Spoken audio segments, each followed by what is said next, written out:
Awesome রাজ্যের প্রবেশদ্বার গুয়াহাটি। ব্রহ্মপুত্র নদীর তীরে গড়ে ওঠা এই শহরটি একদিকে যেমন আধুনিক, অন্যদিকে রয়েছে গভীর ইতিহাস, ধর্মীয় গুরুত্ব আর অপূর্ব প্রাকৃতিক সৌন্দর্য।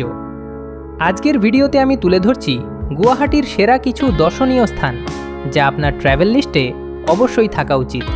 চলুন দেখে নেওয়া যাক। গুয়াহাটি ভ্রমণের প্রথম নাম কামাখ্যা মন্দির। নীলাচল পাহাড়ের চূড়ায় অবস্থিত এই শক্তিপীঠ ভারতের অন্যতম প্রাচীন মন্দির। এটি ৫১ সতীপীঠের মধ্যে একটি এবং ৪টি আদিশক্তিপীঠের একটি, যেখানে দেবী সতীর যোনি পতিত হয়েছিল বলে বিশ্বাস করা হয়।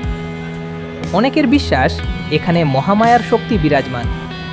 প্রতি বছর হাজার হাজার ভক্ত এখানে আশীর্বাদ নিতে আসেন। মন্দিরের স্থাপত্য, পাথরের দেয়াল, প্রাচীন গুহাপথ সব মিলিয়ে জায়গাটা সত্যিই মন ছুঁয়ে যায়। পাহাড়ের ওপর থেকে শহর আর ব্রহ্মপুত্র নদীর দৃশ্য অসাধারণ, অবশ্যই মিস করবেন না। এরপর আসছি উমানন্দ দ্বীপে, যাকে বলা হয় পিকক আইল্যান্ড। এটি বিশ্বের সবচেয়ে ছোট বসতিহীন নদী দ্বীপগুলোর একটি। ফেরিতে করে ব্রহ্মপুত্র নদী পাড়ি দিয়ে পৌঁছানো যায় এই সুন্দর দ্বীপে।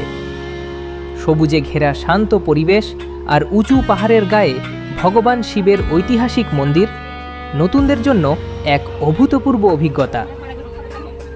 নদীর মাঝখানে দাঁড়িয়ে গুয়াহাটির দুপাশের দৃশ্য দেখলে মন ভরে যায়। শহরের কোলাহল থেকে একটু দূরে সবুজ বন ও পাহাড়ে ঘেরা বশিষ্ঠ মুনির আশ্রম গুয়াহাটি ভ্রমণের আরেকটি শান্তিপূর্ণ জায়গা। এখানে ঋষি বশিষ্ঠের তপস্যার আসন বলে মানা হয়। চারদিকে গাছপালা, বয়ে চলা ছোট জলধারা আর ঐতিহাসিক মন্দির। প্রকৃতি ভালোবাসেন এমন সবাইকে আকর্ষণ করবে।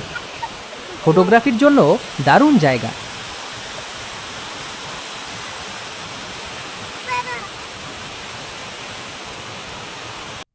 গুয়াহাটির মাঝেই সবুজে ভরা নেহেরু পার্ক, যেখানে রয়েছে সুন্দর সজ্জা, অ্যাসামিজ সাংস্কৃতিক ভাস্কর্য, বড় খোলা লন এবং বিভিন্ন আকর্ষণীয় কর্নার।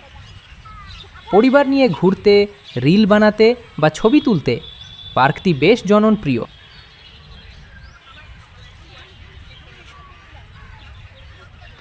গুয়াহাটি মানেই ব্রহ্মপুত্র নদীর সৌন্দর্য, আর নদী উপভোগের সেরা উপায় হল রিভার ক্রুজ। সন্ধ্যা নামার সাথে সাথে নদীর উপর পড়া সোনালি আলো, নৌকার পিছনে ঢেউয়ের শব্দ, হালকা বাতাস আর লাইভ মিউজিক, একদম সিনেমার মতন অনুভূতি। ডিনার ক্রুজ, সানসেট ক্রুজ দুটোই একবার অন্তত করে দেখতে পারেন। গুয়াহাটির আরেকটি বড় আকর্ষণ হল রিভার রোপওয়ে। এশিয়ার অন্যতম লম্বা নদী রোপওয়ে এটি। 2 মিনিটের যাত্রায় আপনি ব্রহ্মপুত্র নদীর ওপর দিয়ে উড়ে যাবেন। নিচে নীল জল, চারপাশে পাহাড়, দূরে শহরের লাইট। দৃশ্যটা সত্যিই অবিশ্বাস্য। যারা ফটোগ্রাফি বা ভিডিওগ্রাফি করেন তাদের জন্য এটি পারফেক্ট স্পট। গুয়াহাটির অন্যতম আকর্ষণীয় এবং পরিষ্কার পরিচ্ছন্ন ধর্মীয় স্থান হল শ্রী বালাজি মন্দির। কাহিলিপাড়ার নিকটে অবস্থিত এই সুবিশাল ও সাদা মার্বেল দিয়ে তৈরি মন্দিরটি দক্ষিণ ভারতের তিরুপতি বালাজি মন্দিরের আদলে নির্মিত। মন্দিরের প্রধান দেবতা হলেন শ্রী বেঙ্কটেশ্বর বালাজি, আর তার সঙ্গে পূজিত হন পদ্মাবতী দেবী ও আনন্দানন্দন্দ দেবতা। মন্দির কমপ্লেক্সে প্রবেশ করলেই চোখে পড়ে এর দৃষ্টিনন্দন দক্ষিণ ভারতীয় স্থাপত্য, উঁচু গোপুরাম, সাদা মার্বেলের চকচকে কাজ এবং শান্ত নিরিবিলি পরিবেশ। এখানে প্রতিদিন সন্ধ্যারতি হয়, যা দেখলে মন ভরে যায়। পর্যটকদের জন্য এটি একটি অত্যন্ত জনপ্রিয় স্থান। ধর্মীয় পরিবেশ, পরিষ্কার পরিচ্ছন্নতা আর পরিবারের সঙ্গে সময় কাটানোর আদর্শ জায়গা।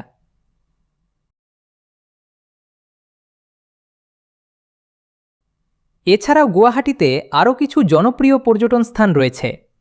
আসাম স্টেট জু, শ্রীমন্ত শঙ্করদেব কলাক্ষেত্র, শুক্রেশ্বর ঘাট, ডিপোর বিল, ফ্যান্সি বাজার।